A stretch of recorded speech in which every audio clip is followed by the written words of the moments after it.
তুই যা যুদ্ধ করে আয়, তুই যাও। কেন? আমার ছেলে নাই বা ফিরে এলো, কিন্তু এতগুলো মানুষকে আমার ছেলে ভগবান দেখাবে, আমার ছেলে কৃষ্ণ দেখাবে, এর থেকে বড় পাওনার কি আছে? আর দেখুন, এই হলো মা।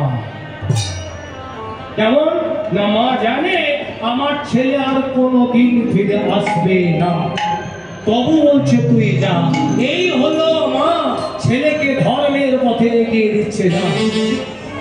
এই মা তখন আর মা থাকে না, এই মা তখন জগৎ জননী হয়ে যায়। এই মাকে দেবতারা পর্যন্ত প্রণাম করে। এই আর এমন কিছু মা আছে যে মাকে রাক্ষসী বললে কোনো ক্ষতি নেই। এমন কিছু মাকে মা না বলে রাক্ষসীও বলা যায়। কে? যে মা তার ছেলেকে ধর্মের পথে না এগিয়ে দিয়ে সম্পত্তির দিকে এগিয়ে দেয়, অর্থ সম্পত্তির দিকে ঠেলে দেয়। কে? যে মা বলেছিল রাম নয় আমার ছেলে রাজা হবে। কি বলেছিল? আমার ছেলে ভরত রাজা হবে। রাম বনবাসে, ভরত সেদিন ছিল না, সেদিন ছিল মামার বাড়িতে। ভরত এসে যখন শুনলো দাদা বনবাসে গেছে, মায়ের কাছে গিয়ে কি বলেছিল? মা, তুমি কি ভেবেছো আমি রাজা হলে তুমি সুখী হবে? মা, এ তুমি কি করলে? এ তুমি কি করলে? ভগবানের মতো দাদাকে তুমি আমার কাছ থেকে দূরে সরিয়ে দিলে। মানে তুমি ভগবানের কাছ থেকে আমাকে দূরে সরিয়ে দিয়ে সম্পত্তির সিংহাসনে বসাতে চাই। আমি তোমাকে 14 বছর মা বলে ডাকবো না, 14 বছর রাক্ষসী বলে ডাকবো। কে বলেছিল? ভরত। তাহলে এই সংসারে টাকাতে সুখ নাই গো মা। আছে? কিসে সুখ আছে বলো তো? সুখ কি যে টাকা? হ্যাঁ, কি বলেন আপনারা? টাকাতে সুখ আছে, শান্তি নেই, তাই তো? এক জায়গায় কীর্তন করতে গেলাম, একটা আসরে গান করে যখন আসর থেকে নামছি, একজন মা দেখছি কাঁদছে। আমি মায়ের কাছে গেলাম, বলে মা আপনি কাঁদছেন কেন, কি হয়েছে? বলে কি বলবো মন গায়ে, আমার না একটাও ছেলে নেই। ও, আপনার ছেলে নেই বলে আপনি কাঁদছেন? মায়ের কোনো ছেলে নেই তাই আমার কাঁদছে। মাকে সান্ত্বনা দিলাম। আবার কিছুদিন পর আরেকটা আসরে গেলাম, গান শেষ করে দেখছি আরেকজন মা কাঁদছে। আচ্ছা বলুন তো আপনারা, বলুন আমি কি ভাববো? আমি ভাববো তাহলে ওই মায়েরও কোনো ছেলে নেই বলে কাঁদছে। দিয়ে আমি গান শেষে কাছে গিয়ে বললাম, মা আপনার কি কোনো ছেলে নেই তাই আপনি কাঁদছেন? ছেলে নেই মানে 4টে ছেলে, আপনি কাঁদছেন কেন? একটা ছেলে আমাকে এটা হচ্ছে, সবাই খারাপ নয় কিন্তু হচ্ছে। আজকে মা বাবাকে ছেলেরা দেখছে না, তার জন্য আইনের দ্বারস্থ হতে হচ্ছে মা বাবা। এটা হচ্ছে, সবাই খারাপ নয় কিন্তু হচ্ছে। তাহলে কি দাঁড়ালো আপনারা?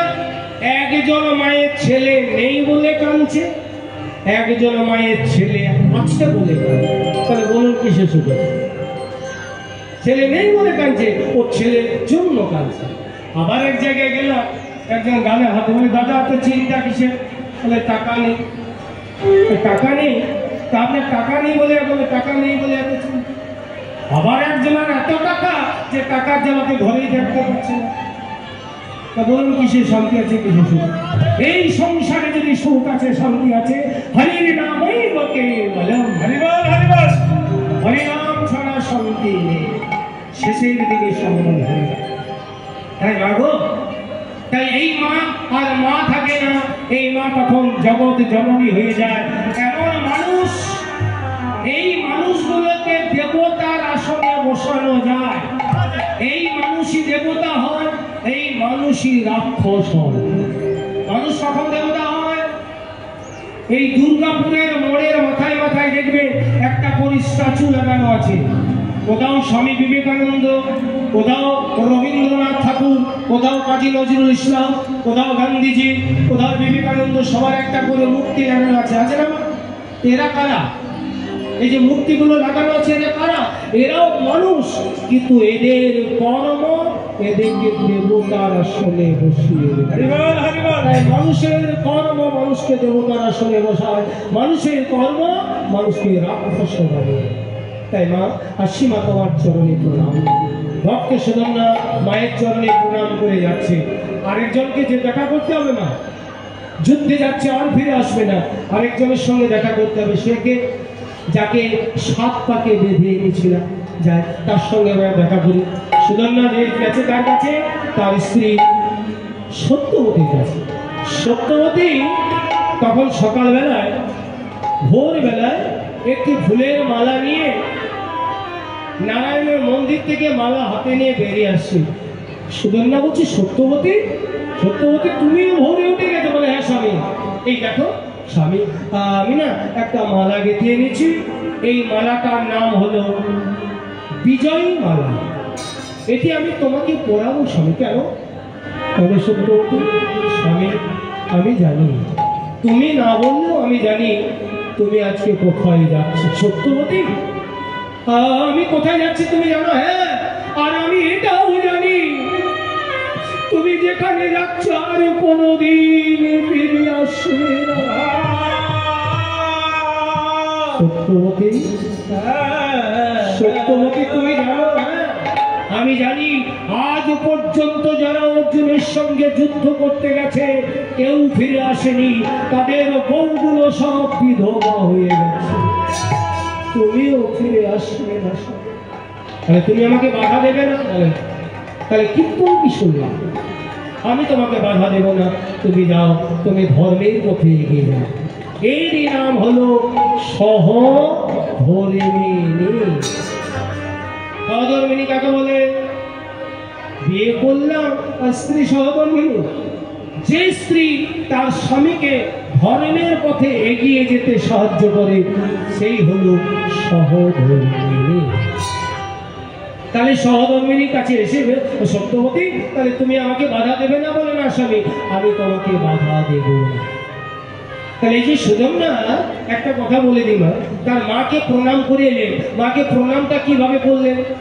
প্রণাম কিভাবে করতে হয় অনেকে জানেন, যারা জানেন না একটু জেনে নেন। যারা ভগবানকে প্রণাম করবেন, নারায়ণকে প্রণাম করবেন, কৃষ্ণকে প্রণাম করবেন, তারা বাঁ দিকে রেখে করবেন। কোন দেব দেবীকে প্রণাম করবেন, ডান দিকে রেখে প্রণাম করবেন। গুরুদেবকে প্রণাম করবেন, সম্মুখে রেখে প্রণাম করবেন। মা বাবাকে প্রণাম করবেন, সম্মুখে রেখে প্রণাম করবেন। এইবার প্রশ্ন হলো, মনে করুন মা বাবাকে আপনারা প্রণাম করছেন, এক জায়গাতে মা বাবা দুজনেই দাঁড়িয়ে আছে, আগে প্রণামটা কাকে করবেন? হ্যাঁ, মাকে। আপনারা মাকে কি না? আপনারা মা বাবার সঙ্গে দাঁড়িয়ে যাকে দাঁড়িয়ে প্রণাম, মাকে। প্রথমে জানতে হবে মা কে আর বাবা কে, তাহলে বোঝা যাবে। বাবাকে, বাবা হলো গুরু, মাকে, মা হলো মহাগুরু। তাই আগে প্রণামটা মাকেই করতে হবে। প্রণাম করে এসেছে, এবার সত্যবতীর কাছে। সত্যবতী বলছে, স্বামী আমি জানি তুমি আর ফিরে আসবে না, তুমি যাও স্বামী, আমি তোমাকে অনুমতি দিচ্ছি তুমি। তাহলে এই হলো সহধর্মিণী। তাহলে মাগো, এই সংসারে যখন তিনি জানে যে আমার স্বামী আর ফিরে আসবে না, আমি বিধবা হয়ে যাব, তবু তার স্বামীকে পাঠিয়ে দিচ্ছে। কেন না তিনি সার বুঝেছেন এই সংসারে কেউ কারো আপন নয়। আপন যদি কেউ হয়, ঈশ্বর পরম কৃষ্ণ সচিদানন্দ বিগ্রহ অনাদিরবি গোবিন্দ সর্বকারণের সর্বকারণে।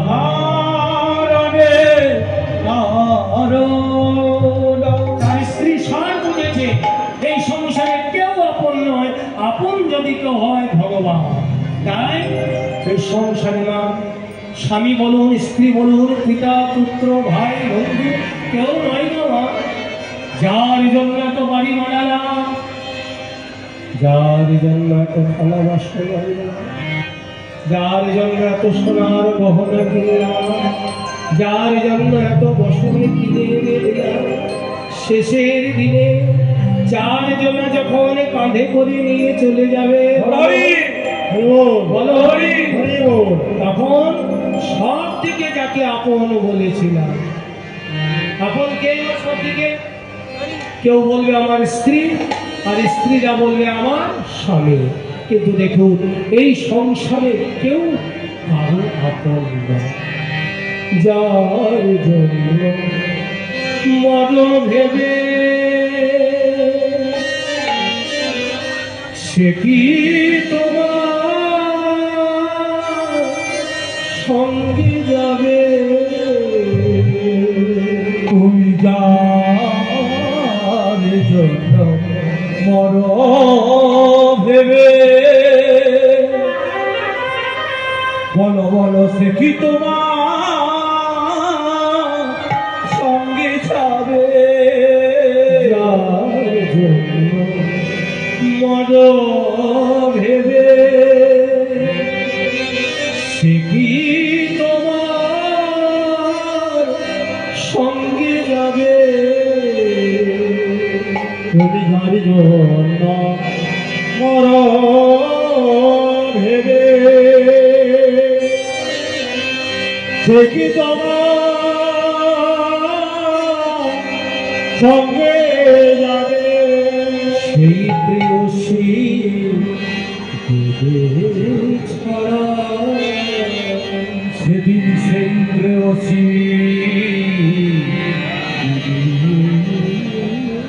ছাড়া সেই প্রেয়সী ছাড়া সেদিন সেই প্রেয়সী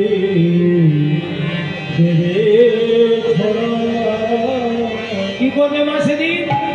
গোবর জলের ছিটে দেবে। কেন? অমঙ্গল হবে ভেবে দেখ মনকে মিছে ভোগে ভেবে দেখ মনে কেউ কারণে মিছে ভেবে দেখ মন কেউ কারণে মিছে ভোগ ঘুমলে দেখে কেউ কারণে মিছে ঘুমলে ভুল না দক্ষিণা কালী বদ্ধ হয়ে মায়া জালে কেউ কারণে মিছে ঘুমলে দেখে কেউ কারণে মিছে ঘুমলে কেউ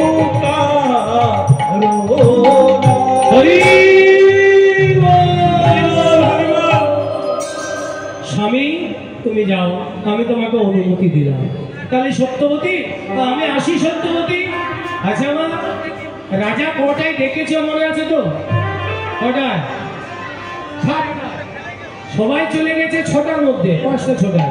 এখনো কে যায়নি? রাজার ছেলে এখনো যায়নি। সত্যবতী বলছে স্বামী দাঁড়াও, জীবনে আমি তোমার কাছে কোনোদিন কিছু চাইনি, আজকে একটা জিনিস চাইবো, তুমি দেবে? ওই সত্যবতী তাড়াতাড়ি চেয়ে নাও, দেখো বাবা 7টায় ডেকেছে, ওই দেখো 7টা বাজতে বেশি দেরি নেই, তাড়াতাড়ি চাও। কি চাইবে? বলে স্বামী আর যদি তুমি ফিরে না আসো আমি কি নিয়ে বেঁচে থাকবো?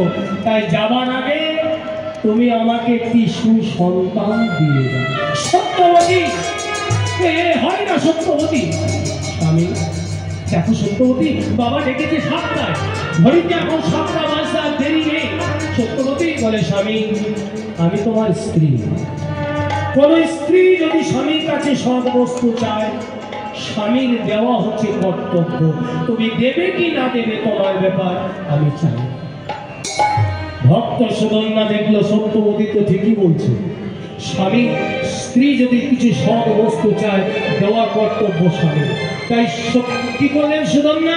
সঙ্গে সঙ্গে যুদ্ধের পোশাক খুলে রেখে তার স্ত্রীর সঙ্গে মিলিত হলো, একটি সুসন্তান দিয়ে আবার স্নান করে যুদ্ধের পোশাক পরে সত্যবতীর কাছ থেকে বিদায় নিয়ে সুদর্ণা ছুটতে ছুটতে চলে যাচ্ছে। তখন ঘড়িতে 7টা পরে। রাজা ডেকেছিল কটা? 7টা। দেরি হলে কি হবে? গরম মনে আছে তো, গরম তেলের গোড়ায় পড়বে। কে যায়নি? রাজার ছেলেই যাইবে। এইবার রাজার ছেলে ছুটতে ছুটতে চলে যাচ্ছে। আমি চলে যাই, আমি চলে যাই, আমি চলে যাই, আমি চলে যাই, আমি চলে যাই, আমি চলে যাই, ও সত্যবতী,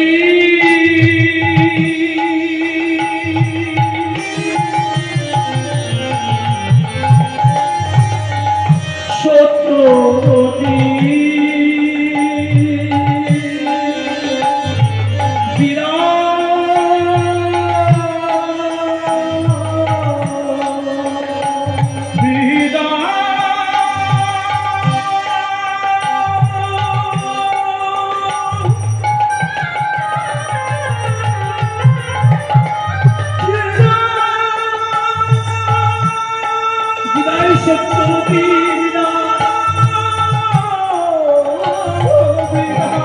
বিদায় সত্যবতী, চিরবিদায়, বিদায়।